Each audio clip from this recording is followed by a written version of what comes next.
All right, so it looks like the flow of people joining us has sort of stopped or calmed down. So we'll start with introductions as just a few more are trickling in. So tonight, thank you so much for joining us for our Why Apply Early Decision amongst the series put on by us at Rollins about acing the college search process. I hope that you've been able to tune in to some of our previous ones and are looking forward to the ones that we have scheduled throughout the rest of this semester. For this session as well, please, if you have any questions at any time, submit those in the Q&A box that we have here. Please try to use the Q&A function there, and we'll try to get to all questions as we can. But I'll start with introduction. So first, my name is Christina Bracero. I am one of the admission counselors at Rollins College. I typically deal with territories, the south part of Florida, Miami, Boca, West Palm, going down into the Keys. I also manage Tennessee, North Carolina, South Carolina, Kentucky, and California. So I will ask Brandy if she will introduce herself next. Hi, everyone. My name is Brandy Franson, and I'm the Senior Associate Director of International Admission. And I have, as a territory, I have Canada, Mexico, most of Asia except for India, and the Caribbean. Awesome, thank you. And Karina? All right. Hi, everyone. So my name is Karina Andujar. I am also an admission counselor at Rollins. I'm also a Rollins grad. So I graduated in 2017 and majored in history and communication studies at Rollins and was super involved across campus. In my role as admission counselor, I work with students primarily from Texas, New England, except for Connecticut, and students in the area of Florida that I like to call East Central Florida. So kind of think mainly the Daytona area down to Vero. And then I work with students in parts of the Midwest and kind of Southwest region as well. So it's a little bit of a scattered kind of board there, but I'm really happy to be here today. Thanks so much. And Steve. Good evening, everybody. My name is Steve Booker, and I'm the Director of Financial Aid at Rollins, and I've been in financial aid for almost 30 years now. In the last 12 here at Rollins, I love being here. I love seeing the students and helping them find ways to finance their education here at Rollins, and I'm excited to share some information with you all tonight. Awesome. Thanks so much, guys. So we have a fantastic panel of our panelists here tonight, experts. We'll be able to answer all of your questions tonight, so please, again, use that Q&A function. But we'll start off with just some of the most common questions that we receive, both on the financial aid side and in admission, regarding early decision. So the very first question that we tend to see, if my screen will change,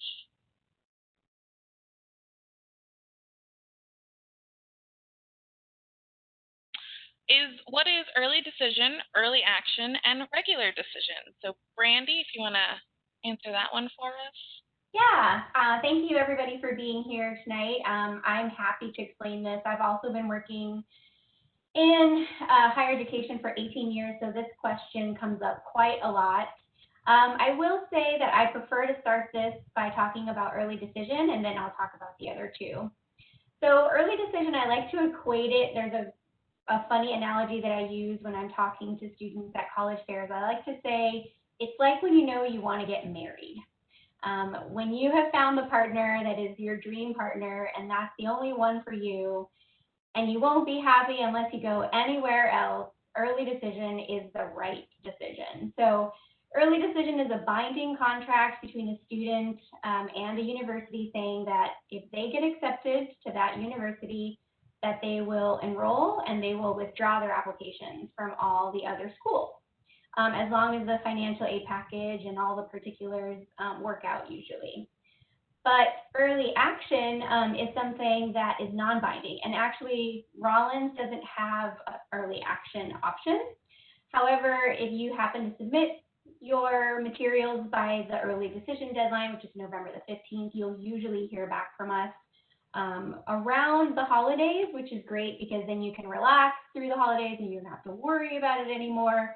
And you know that you've already gained admission at that point.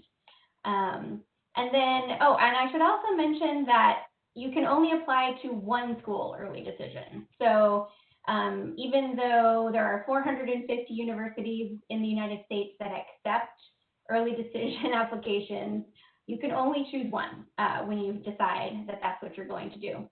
And then, of course, regular decision is a little bit more laid back. You have more time, you have more options. You can apply to many, many schools, regular decision. I believe the Common App, I looked it up today, the Common App limit for filling as many schools as you can fill out is 20. So with the Common App, you could apply to up to 20 schools, but you could hear back from all of them. So that's kind of the brief synopsis of those three things. Wonderful. Thank you so much. And so for our next question, I'm going to throw that to Karina. Let me change. There we go. Does applying early decision help my chances of being admitted?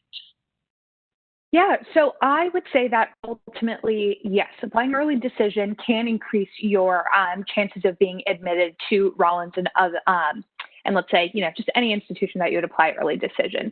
And I think that's primarily down to a couple reasons.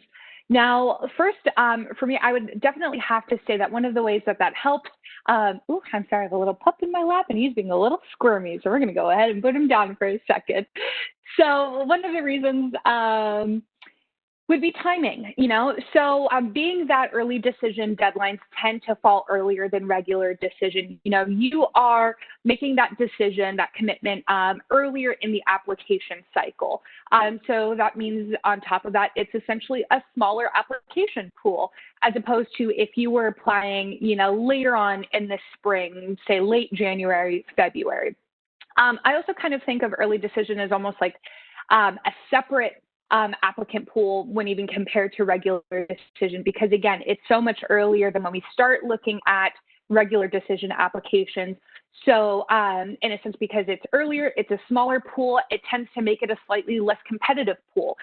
So just to throw some numbers out there, let's say if you are an early decision applicant, you'll just be, we will be considering your application against 100 other early decision applicants as opposed to 1,000 different regular decision applications.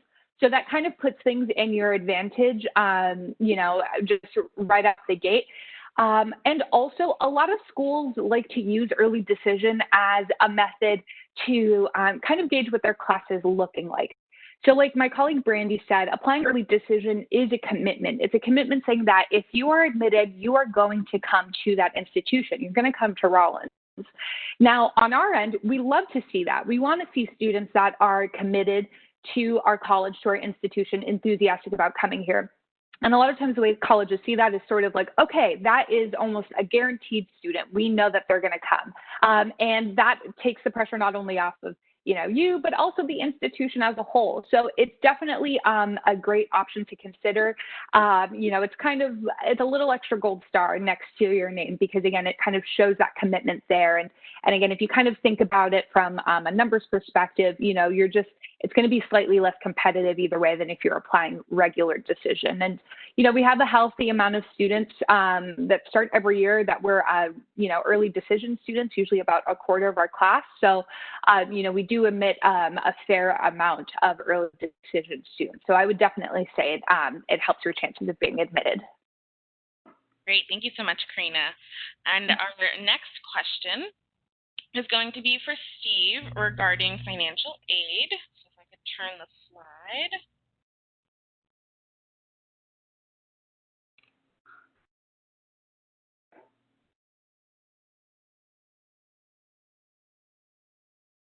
Sorry about that. Looks like it's frozen. Just a second.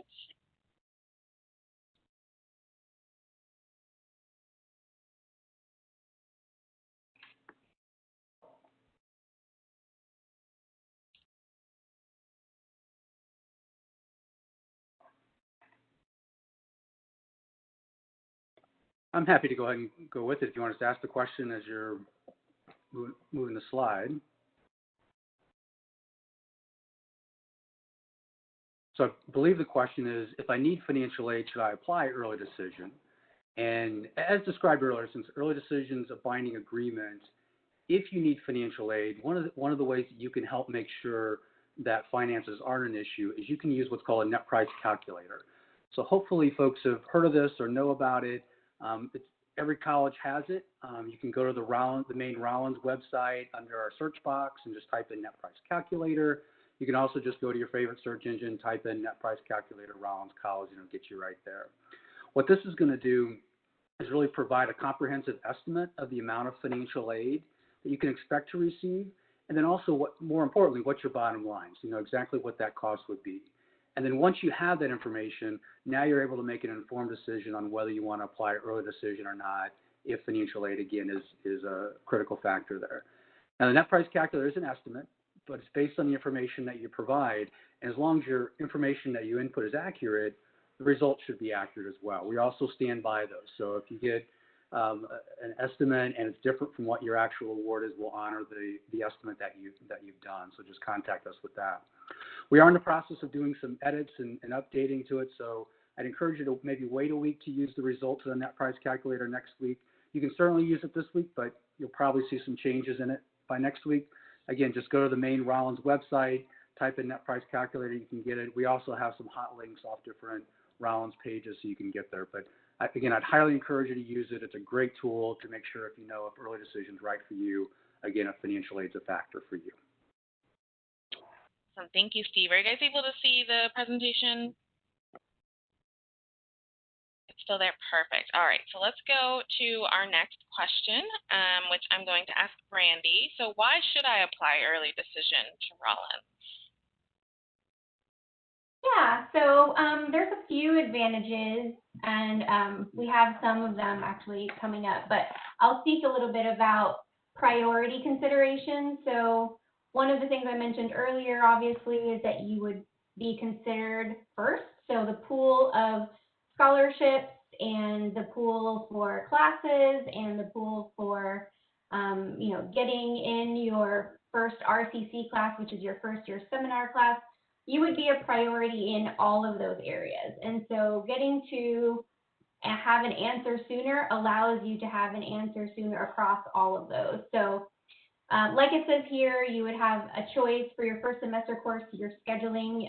You would have an advantage over others instead of being put in a class that you don't really want to take. I can't tell you how many of my students have said, I really wish I had known that getting this in early would have gotten me that other class that I really wanted to take first. So that is one consideration. And then, of course, you'd have your financial aid award letter a lot earlier, and you would get placed. You could also choose to speak with your faculty a lot earlier as well, so you get to know them sooner.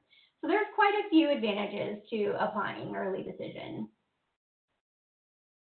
Great, thank you so much. And so again, if anyone has questions as we're going through, please feel free to submit that in the Q&A. But our next question is going to be for Karina. What if I do not have my test scores by the early decision deadline? And just to reiterate, we have 2 rounds of early decision, the first deadline being November 15th, and then the second round deadline for early decision is January 5th. Yes. So, we understand right now is an especially challenging time for students, especially as it relates to standardized testing. A lot of students, seniors haven't been able to take the SAT or ACT at all, let alone maybe multiple times in order to get the scores that they want. So we know that this has kind of been a nagging question for a lot of students and families. And so if you are considering applying early decision, but you have that question of I haven't taken my test scores yet, or I don't have scores that I'm happy with, that is okay. Rollins has actually been a test optional school for I think a little over 12 years at this point. So this is nothing new for us. We have always believed that standardized test scores can be a helpful indicator of an academic or a student's academic success, but they're by no means the end-all be-all indicator of a student's academic success. So for us, If you know that standardized testing just isn't the best indicator of your academic success or performance in the classroom, or if you just will not have your test scores at all, if you're still planning on taking the SAT or ACT but won't have your test scores by the early decision deadlines, that's okay. All you have to do is check a box on your application saying you're not going to submit your scores at the time of applying. But if you know you are going to take either exam, you can actually include in your application your intended date for taking the SAT and or ACT. Now, let's say you applied by the first early decision deadline of November 15th and you don't have your scores. And, let's say, we consider your application and congratulations, we believe based on your, your GPA, your extracurriculars, all of that, we think you'd be an outstanding Rollins student and we admit you. But you end up taking the test later on or get scores out you're happy with later on, that is okay. You can actually still self-report your test scores, and we will go ahead and reconsider you for our merit scholarships based on those new test scores that you submitted to us. So it really doesn't matter where you are in the application process. If you receive test scores after you submit your application or you have test scores after you received a decision, you can still send them to us and we will consider those. We just want to be as flexible as possible for our students that are applying, especially in this, ever-changing kind of stressful environment. So, if you don't have your test scores, don't worry, you're still in a good position, and we'll make it work with you. Great. Thank you so much, Karina. And then I have one more question for Steve. Are there benefits to applying early decision when it comes to financial aid? Yeah, great question. And Brandy already alluded to this earlier, that you receive your financial aid notification earlier, which is definitely helpful. And what we found is having all your finances worked out early can really be a huge relief to some families, knowing that in advance. The other benefit is if anything does change in your family's finances, you can still reach out to us, let us know. We're still going to work with you, and we'll take into account anything and everything that we can.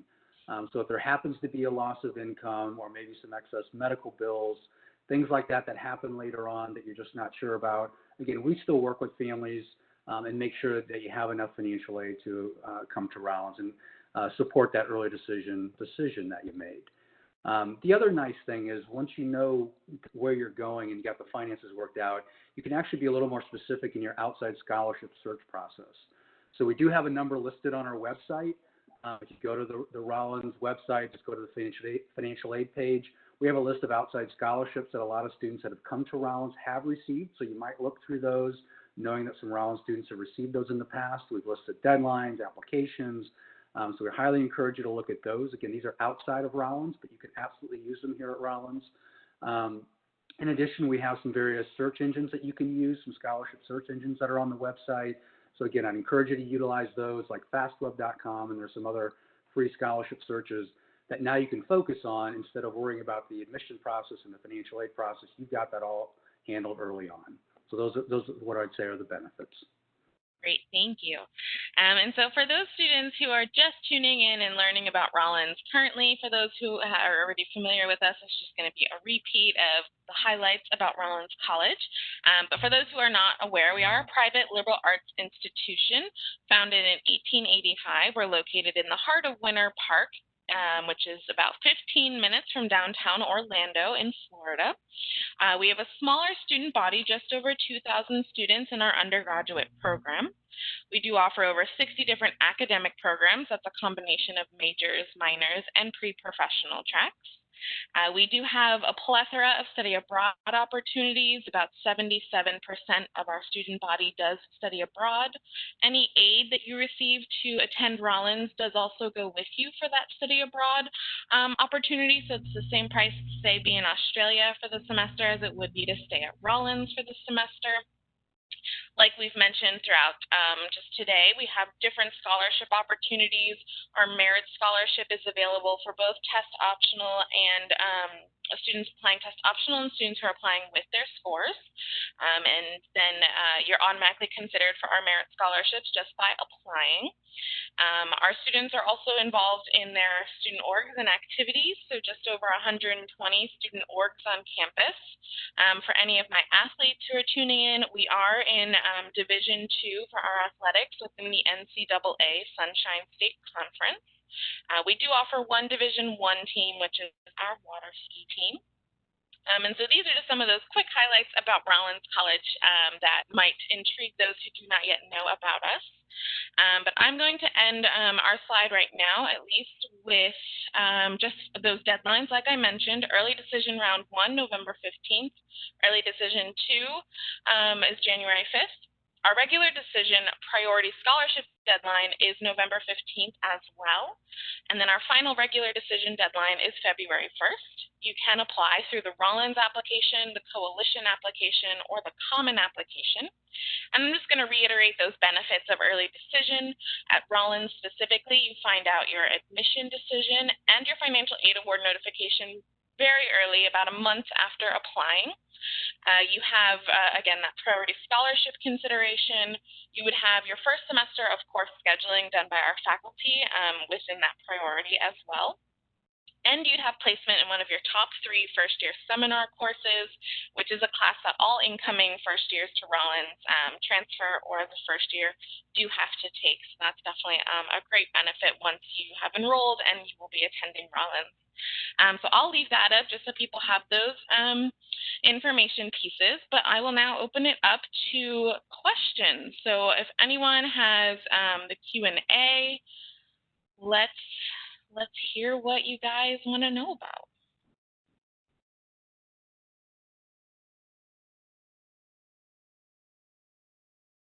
All right.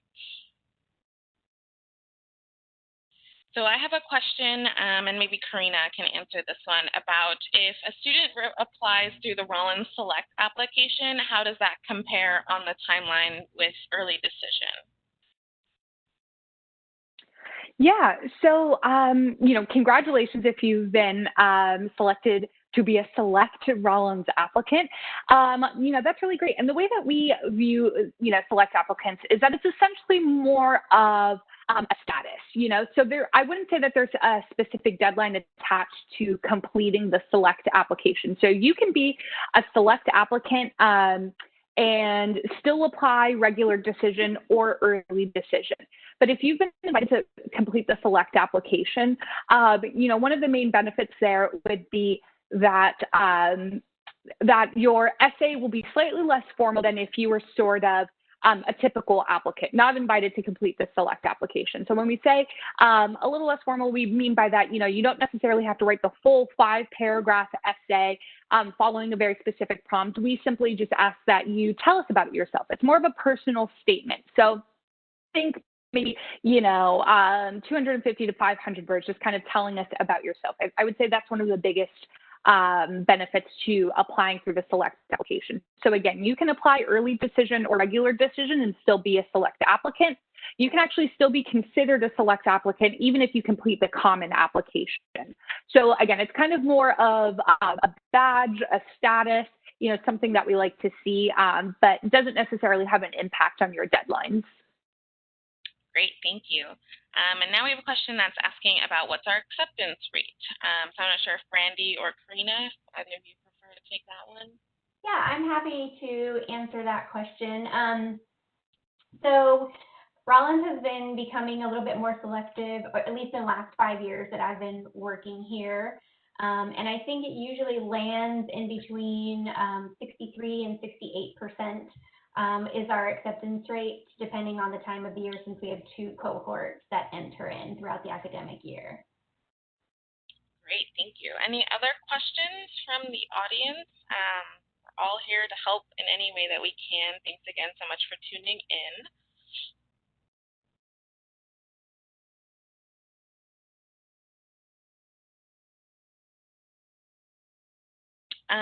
Karina, do you want to take a stab at where are students coming from, in-state, out-of-state, internationally? Yeah. So a quick demographics breakdown. So about 50% of our students are coming from in-state, so in Florida. About 40% of our students are coming from out-of-state. I would say we typically say the greatest concentration of out-of-state students coming from the Northeast. So think like New Jersey, New York, Massachusetts, kind of that area over there. But we have students spanning almost every state, you know, in the country, but that's probably, you know, the Northeast is where we'll see a pretty strong concentration.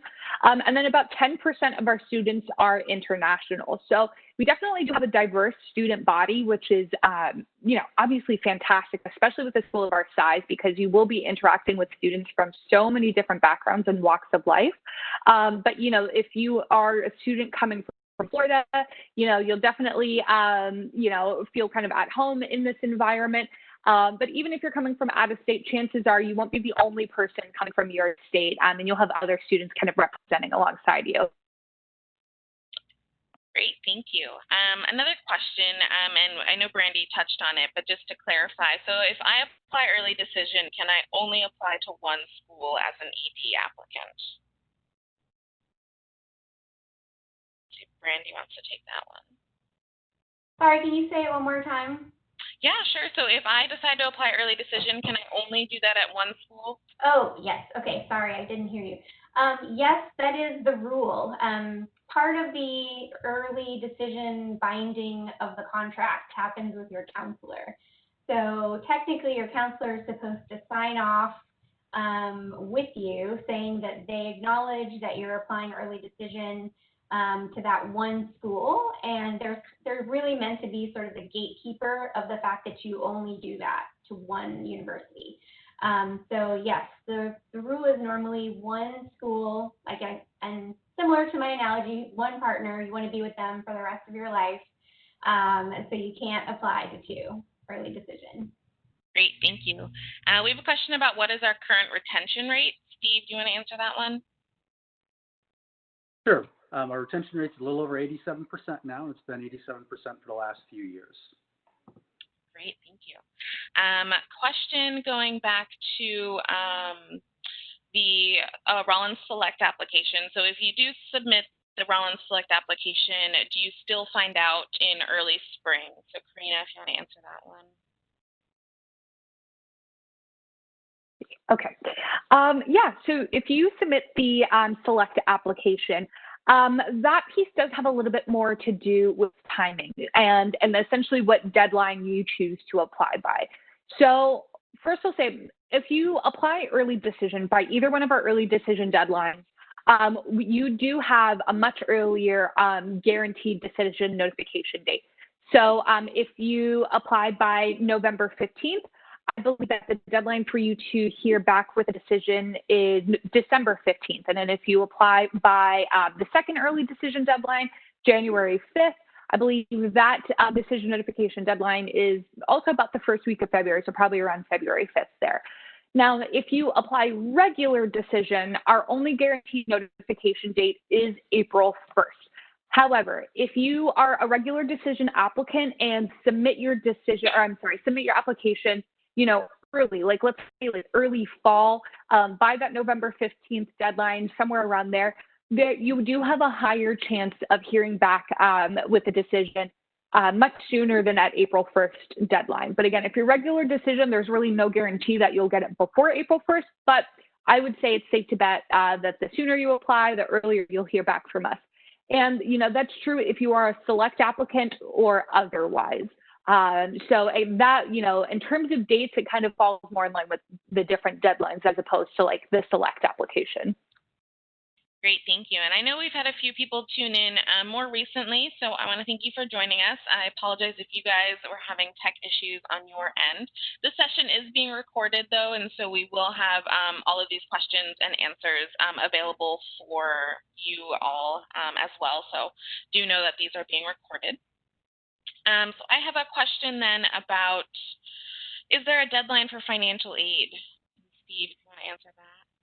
No, I saw there's a couple financial aid questions, so if it's okay, I'll kind of answer them here. Yeah. So there's not a specific deadline for financial aid. We have a priority deadline of December 1st, and the only reason for that is for you to get the application as quickly as you can, because as Christina mentioned, your financial aid offer will follow very closely from your admission offer. So if you're admitted, within 2 weeks, actually, if you've already done the FAFSA, you'll have your financial aid award letter that quickly.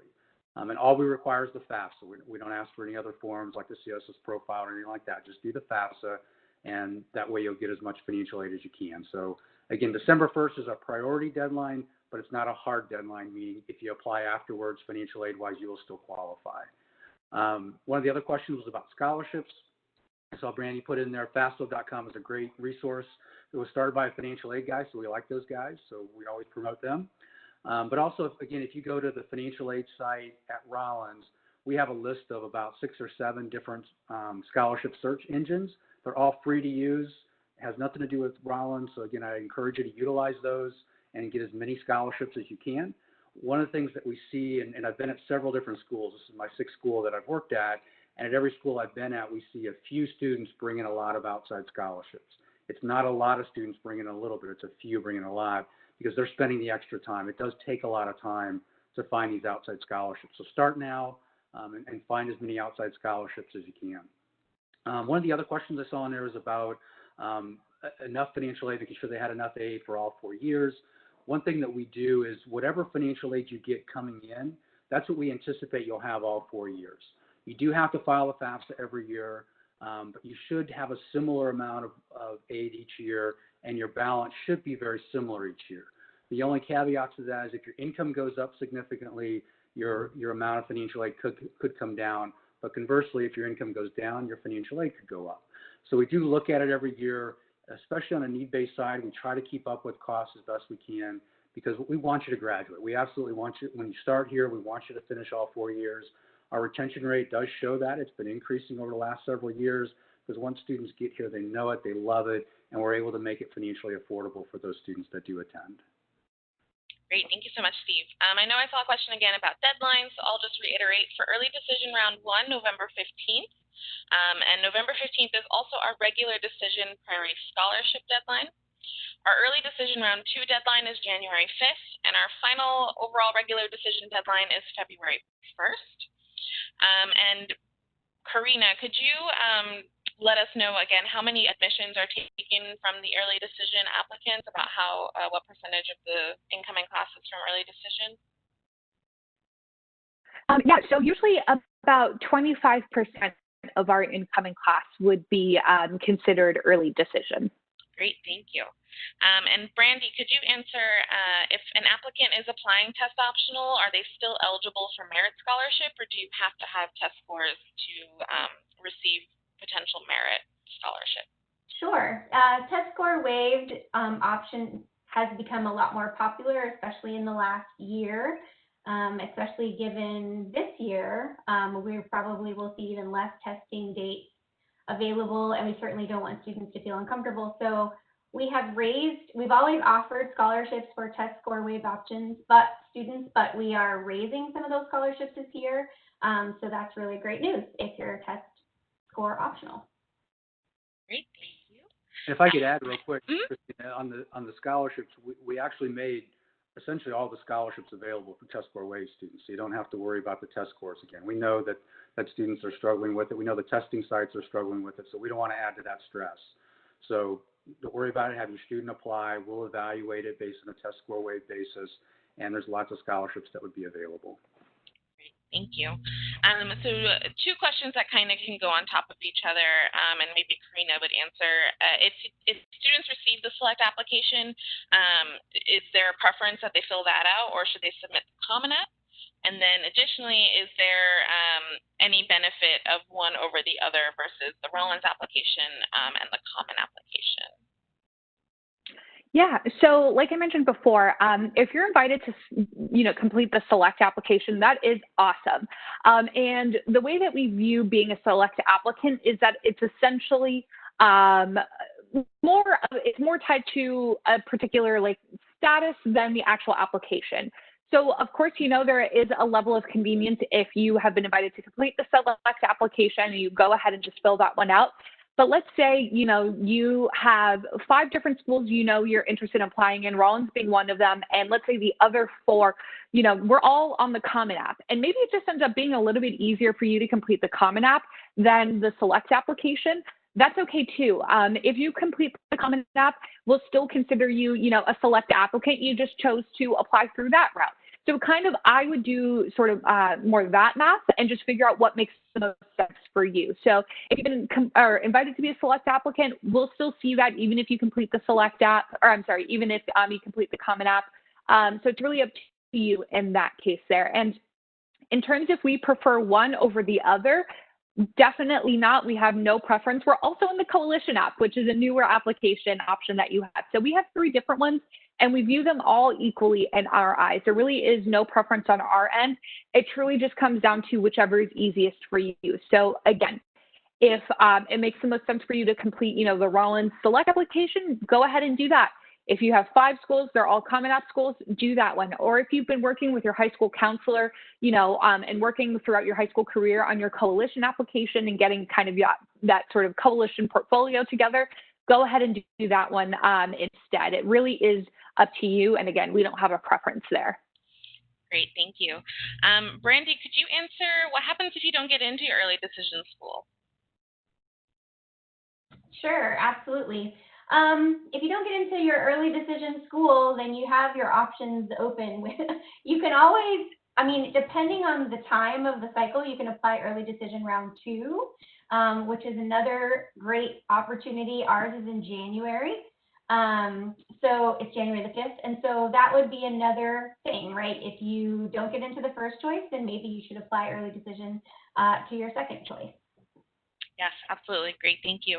I have a question that's asking what popular majors are at Rollins. I'd say the top 3 tend to be within business, and within business, we then offer 3 specific majors. That's business management, international business, and one of our newest ones are social entrepreneurship. Our biology major and our psychology major also tend to be fairly popular. I have a question about how do you get invited to submit a select application? So I'm not sure if Karina or Brandy would prefer to answer that one. Yeah, sure. It's my understanding. Oh, no, go ahead. Basically, it's academic. So sometimes we get test scores in before you actually get your application in. Sometimes we get transcripts in before you actually submit your application. And then based on your academic profile, we usually invite you to be part of the Select app. Is there anything I'm missing, Karina? I would also say that we do consider a bit of engagement as well, because we do keep track of demonstrated interest. So if you're a student that has visited campus, or if you've made an appointment and spoken with your admission counselor once or twice, attended, 1 or 2 of these different kinds of webinars that we're offering throughout the fall. We do like to see that, and we like to see that engagement. And so when you register for these kinds of things, we do like to, make note of that. So definitely, like Brandy said, if we get some of that academic information in there, we see that, you're a strong fit based on that. But also if we see, you're an enthusiastic student, you're engaged in kind of the whole college search process on our end, we like to see that as well. And that'll usually increase your chances of being invited to complete the Select app. Great. Thank you so much. So let me see. I'm trying to make sure I've gotten through most people's questions. If I haven't answered something and you submitted it a bit ago, please resubmit just to make sure I didn't get lost in all of the different questions coming in. We still have time, so if you guys have questions, keep them coming. Let me see. I wonder, Steve, I have a question, and I'm not sure if you know the percent right off the top of memory, but do you know the percent of students that end up fully attending Rollins after we've admitted our student body? I'm sorry, that fully... that end up depositing and enrolling at Rollins compared to how many we admit? I believe it's close to 20%. It depends on which round and whether it's early decision or not, but it's about that percentage. Great, thank you. All right, so I think I've caught up.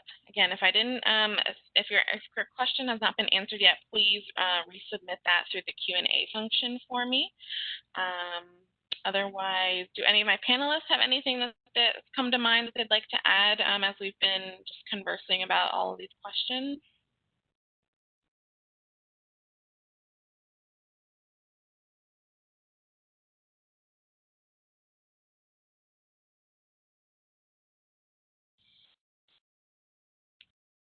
All right, well, I don't see anything else new coming in. So again, this session is being recorded. So again, for those who tuned in late, never fear, you will have access to the beginning of this presentation.